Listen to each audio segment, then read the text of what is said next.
जय हिंद, नमस्कार दोस्तों। मैं चैतन्य कुमार झारखंड आईक्यू में फिर से स्वागत करता हूं। आज हम लोग जानेंगे जो झारखंड सचिवालय पद भर्ती जो 2022 में ऑनलाइन होगी और ये 21 में ही निकल चुकी है। इसका ऑनलाइन 2022 में हो गई, इस कारण से हम यहाँ पे 22 लिखे हुए हैं। जानेंगे इस फॉर्म की जो योग्यता है, कौन कौन से अभ्यर्थी इसे फिल कर पाएंगे, इसमें टोटल कितने पद हैं और इसकी योग्यता से संबंधित जानकारी प्राप्त कर पाएंगे इस वीडियो में। साथ ही देखेंगे कि इसमें कितने उम्र सीमा रखी गई है और इसका जो आवासीय प्रमाण पत्र है, जातीय प्रमाण पत्र है, उसकी डेट वैलिडिटी क्या है, कौन से अधिकारी द्वारा मान्यता होनी चाहिए, इसके बारे में भी हम लोग जानकारी इस वीडियो के माध्यम से कर पाएंगे। साथ ही देखेंगे कि वीडियो कैसा लिया जाएगा, ऑनलाइन होगा या ऑफलाइन होगी, ठीक है। इसके बाद सिलेबस जो है, इसका पैटर्न हम लोग यहाँ पे देख पाएंगे। बने रहिएगा इस वीडियो के अंत तक, क्योंकि इसमें सारा डिटेल्स विवरण जो है योग्यता से संबंधित स्थानीय प्रमाण पत्र और जातीय प्रमाण पत्र का एग्जाम्पल थ्रू हम यहाँ पे सारा वीडियो में पूरे कंप्लीट कर पाएंगे, जानकारी प्राप्त कर पाएंगे आप। चलिए देखते हैं। सबसे पहले इसका जो है टोटल पद जो निकल के आई है उसके बारे में हम लोग जानकारी प्राप्त कर पाते हैं। झारखंड सचिवालय जो हम लोग झारखंड सीजीएल के भी नाम से जानते हैं, इसमें 4 पद पे निकल के आई है बहालियाँ। जो पहला है सहायक प्रशाखा पदाधिकारी जो है, इसके तहत 384 पद की नियुक्ति निकाली गई है। दूसरा है कनीय सचिवालय सहायक, जिसके अंतर्गत 322 पद की बहाली निकाली गई है। और तीसरा जो है प्रखंड आपूर्ति पदाधिकारी, इसके अंतर्गत 245 पद की बहाली निकल के आई है। फिर है जो असिस्टेंस प्लानिंग है, चौथा नंबर पोस्ट जो है असिस्टेंट प्लानिंग असिस्टेंट जो है, इसके अंतर्गत 5 सीट की बहाली यहाँ पे निकाली गई है। टोटल सीटों की संख्या यहाँ पे 956 सीट की यहाँ पे बहाली निकाली गई, जो सारी कोटिवार यहाँ पे वितरण किया जाएगा सारी सीटों को लेकर के। जानते हैं इसके योग्यता के बारे में। इसकी योग्यता जो है स्नातक स्तरीय है, क्योंकि ये ग्रेजुएशन के अंतर्गत बहालियाँ की जाती है।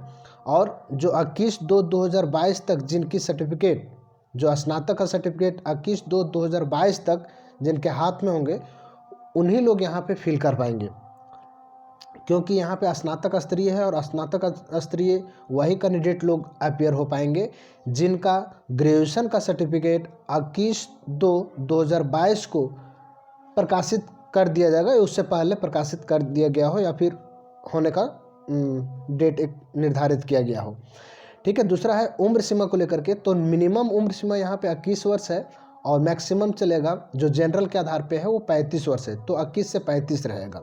एज कटअप जो रखा जाएगा, एज कटअप डेट रखा गया है, वो एज कटअप डेट है 25/1/2016, यहाँ पे एज कटअप डेट रखा गया है। आगे देखते हैं। जो उम्र सीमा में कुछ जो कैटेगरी वाइज कोटिवार छूट दी गई है, वो न्यूनतम और मैक्सिमम एज की काउंटिंग हम लोग 1 अगस्त 2021 के आधार पे करेंगे। जो मैक्सिमम एज होगा 1 अगस्त 2021 तक जनरल वालों के लिए 35 वर्ष होनी चाहिए, इससे ज़्यादा नहीं।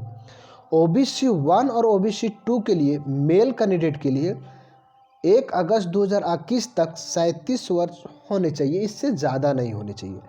OBC 1 और 2 जो फीमेल कैटेगरी के हैं, उन लोग को 1 अगस्त 2021 को 38 वर्ष होने चाहिए, इससे ज़्यादा नहीं होनी चाहिए। फिर आते हैं ST SC मेल और फीमेल दोनों कैटेगरी के यहाँ कैंडिडेट्स के लिए 40 वर्ष होने चाहिए। कब तक? 1 अगस्त 2021 को। ये मैक्सिमम एज यहीं से काउंट करेंगे और मिनिमम एज, जो मिनिमम एज है 21 वर्ष होनी चाहिए, यहाँ तक काउंट करके। अगली है कि जो मैक्सिमम एज है वो 35 वर्ष जनरल के लिए और OBC मेल कैंडिडेट के लिए 37 वर्ष है, OBC फीमेल कैंडिडेट के लिए 38 वर्ष है और ST SC मेल और फीमेल कैंडिडेट के लिए 40 वर्ष है। उम्मीद है आप यहाँ पे समझ पाए होंगे।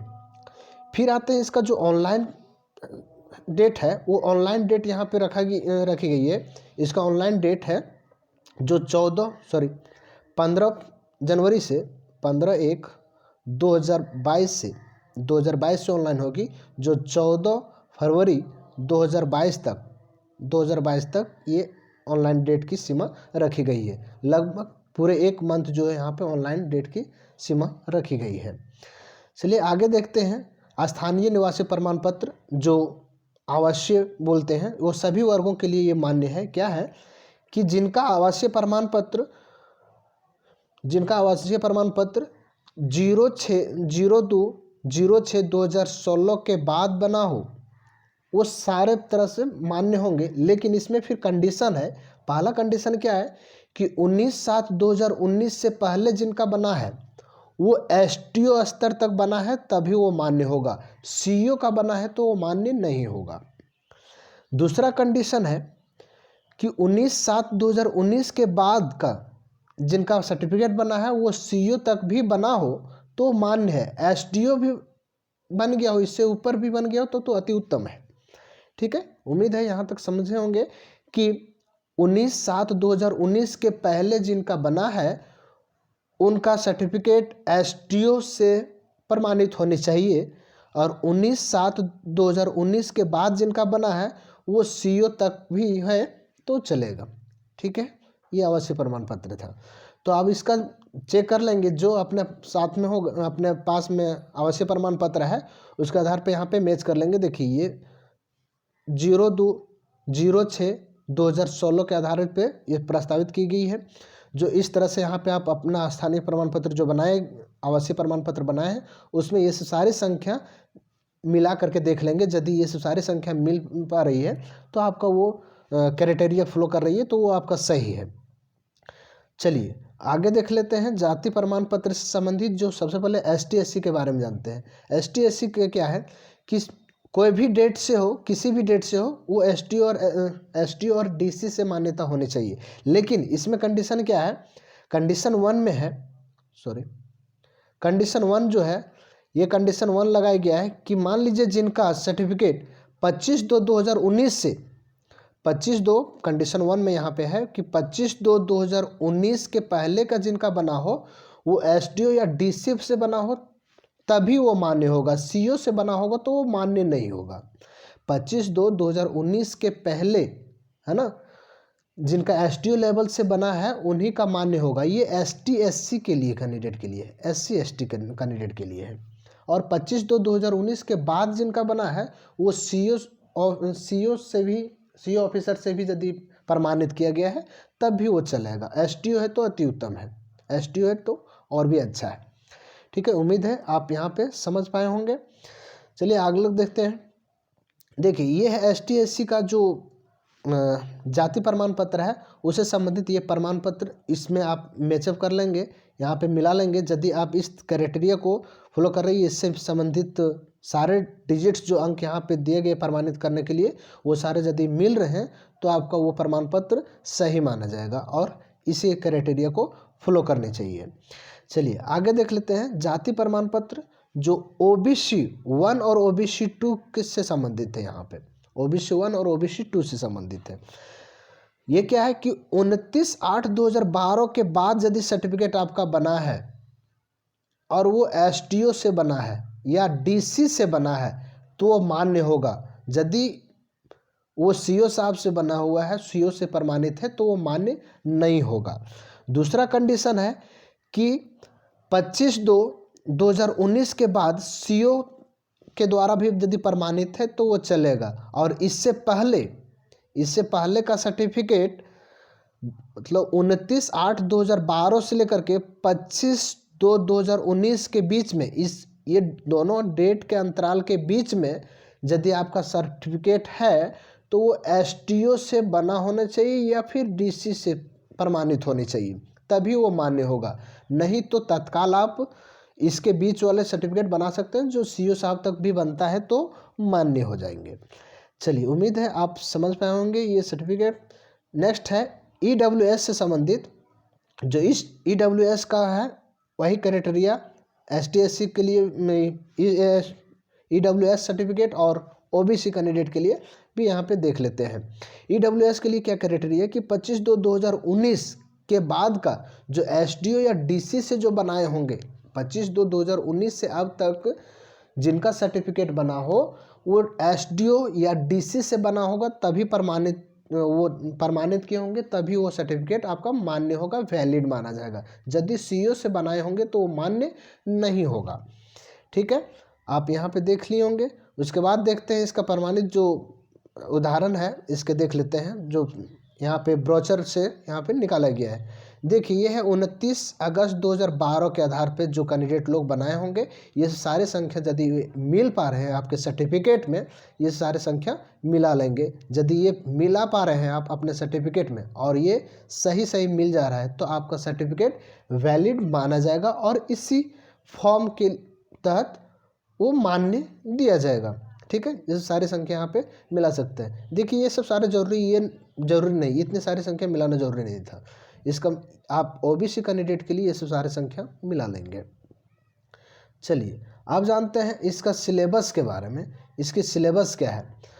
परीक्षा जो है सबसे पहले क्या है कि परीक्षा एक ही एग्ज़ाम मुख्य एग्ज़ाम के रूप में लिया जाएगा, जो कि one time exam as a mains के रूप में लिया जाएगा, है ना। एक ही एग्ज़ाम लिया जाएगा जो मेंस के रूप में मान्यता दिया जाएगा इसे। जो पहले भी 2019 में भी जब वैकेंसी निकली हुई थी तो जो 2019 में मेंस के लिए जो पेपर दिया गया था यहाँ पे, वही मेंस का पूरा पैटर्न उठा करके यहाँ पे लिया जाएगा। चलिए जानते हैं कि पेपर जो लिया जाएगा इसका तीन पेपर में यहाँ पे एग्ज़ाम कंडक्ट किया जाएगा। पेपर 1, पेपर 2 और पेपर 3। पेपर 1 है, पेपर 2, पेपर 3। पेपर 1 में जो है हिंदी प्लस इंग्लिश दोनों मिला करके 120 क्वेश्चन रहेंगे जो आपको 2 घंटे दिए जाएंगे। इसमें से 60 नंबर हिंदी रहेगा, 60 क्वेश्चन हिंदी का रहेगा और 60 क्वेश्चन इंग्लिश का रहेगा। ये 60 क्वेश्चन और 60 क्वेश्चन इंग्लिश दोनों मिलाकर के 120 क्वेश्चन रहेंगे। इसमें आपको 30% मिनिमम लाना होगा तभी आप क्वालिफाई कर सकते हैं और इसमें पास होना अति आवश्यक है। इसमें पास यदि होते हैं तभी आपका पेपर 2 चेक होगा। हालांकि पेपर 1 मेरिट में काउंट नहीं होगी, लेकिन इसमें पास करना जरूरी है। आपको 30%, 120 का 30% बोला जाए तो 120 का 30% मतलब 36 क्वेश्चन आपको हिंदी और इंग्लिश मिला करके पास होने के लिए लाना होगा। ठीक है, अब आते हैं पेपर 2। पेपर 2 में जो है वो लैंग्वेज पेपर है, जो खोटा मुडारी वगैरह जो संथाली वगैरह लैंग्वेज है पेपर है, उसके अंतर्गत यहाँ पे 100 क्वेश्चंस देखने को मिलेगा, जिसमें 2 घंटे यहाँ पे भी आपको टाइम दिया जाएगा।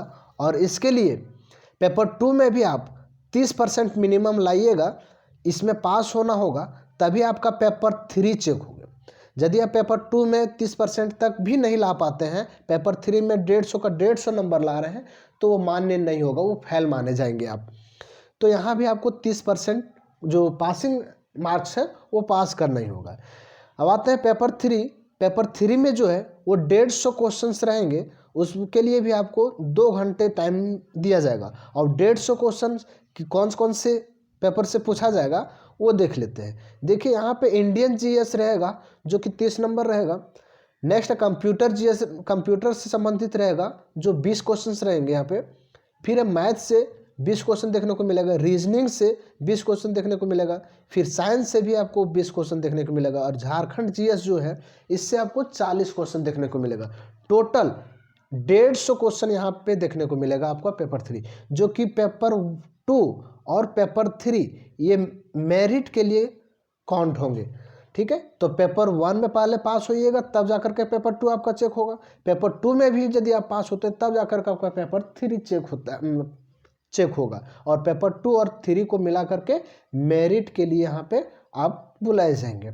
ठीक है, उम्मीद है आप इस वीडियो के माध्यम से ये पूरी जानकारी इकट्ठा कर पाए होंगे और आप जो जाति प्रमाण पत्र है और आवासीय प्रमाण पत्र है इसको आप मिला लेंगे। ये फंडा यदि आपका ये क्राइटेरिया सही फ्लो कर रहा है आपका सर्टिफिकेट में तो वो सही है, वैलिड माने जाएंगे। ठीक है, और उम्मीद है कि आप सब इसको वीडियो को लाइक किए होंगे और दोस्तों के साथ भी शेयर करेंगे ताकि दूसरों को भी ये जानकारी प्राप्त हो पाए। धन्यवाद।